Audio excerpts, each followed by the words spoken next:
Hi, I'm Melissa McGuire, one of the Extension Master Food Volunteers, and I thought today we would demo Power Granola Bites. It's approaching May, end of school, summertime snacks, whatever you can use these wonderful things for.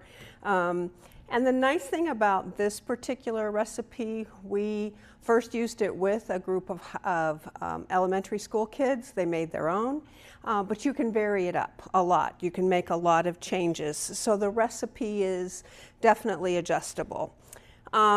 We are going to start with a 1.5 cups of oats, and it can be regular, quick cooking, or rolled oats. We are going to add, this is a cup of flaxseed, ground flaxseed, and it actually is something that's going to come in the store like this. You probably will need to look in maybe the health section of the store for ground flaxseed. You could also leave it out if you chose to. You also could use less flaxseed. You could add some hemp seed. You could add any of those other kinds of high nutrient ingredients that you wanted to. And I'm going to stir that a minute.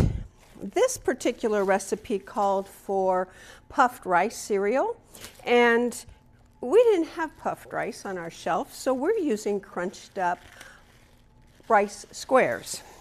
Kind of interesting. They don't really go soggy, which is kind of nice.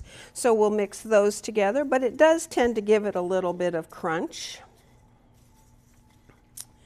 And that was 2/3 cup of puffed rice cereal. And again, you could change it or you could leave it out. Next, we're going to add 1 cup of nut butter. And I'll preface this with, these are going to be for me. I don't have little people at home. This is a nice, little people can help cook. And I like peanut butter and don't happen to have any nut intolerances, but you definitely could substitute out either an almond butter or even a sunflower seed butter if you needed to. So there are options.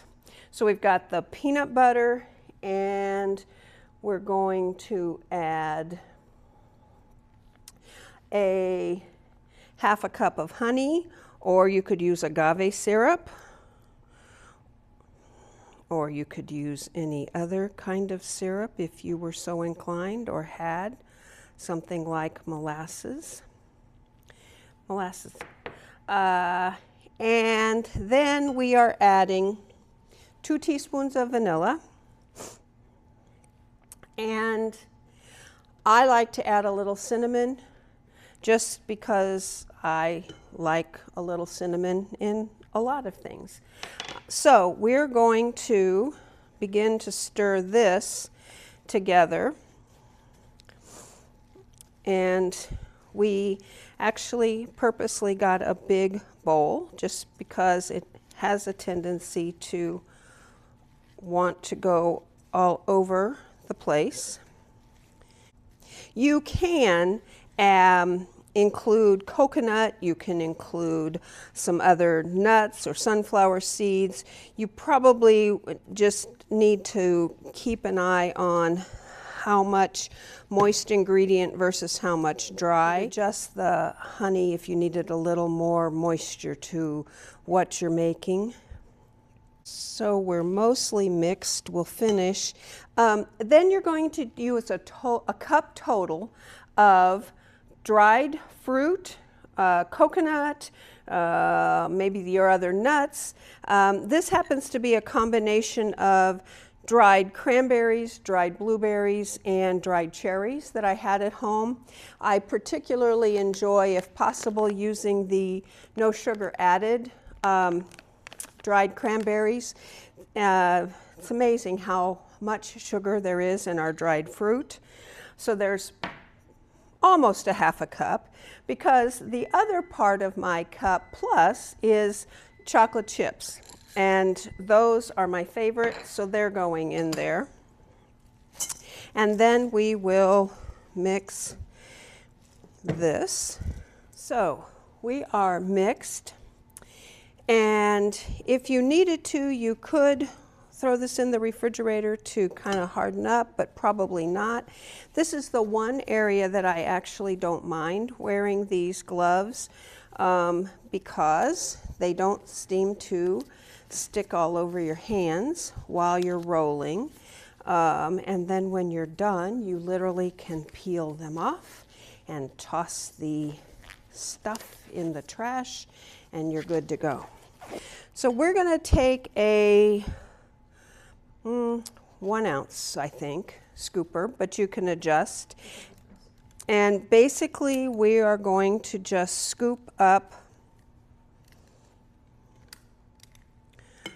portions. We will roll, press them together, just get them nice and solid so they don't fall apart. Line them up on a cookie sheet. I put parchment down again just to keep from sticking, and work our way through the process. And this is about 2 tablespoons, or kind of golf ball size if you're trying to think of what reference point you want to work for. And we'll line them up there and go. This particular recipe does make around 24. You could by all means cut it in half and use a smaller amount. You can store them in the refrigerator in an airtight container for 2 weeks. You also can freeze them for several months. Again, I'd keep them in an airtight container. And just pull out the amount that you might need. But it's really nice to have them, whether it be a quick breakfast, whether it be a snack in between. They're just a wonderful, variable kind of handy snack that you can have help cooking if you want. Otherwise, you can have them and tailor the recipe to yourself. Enjoy.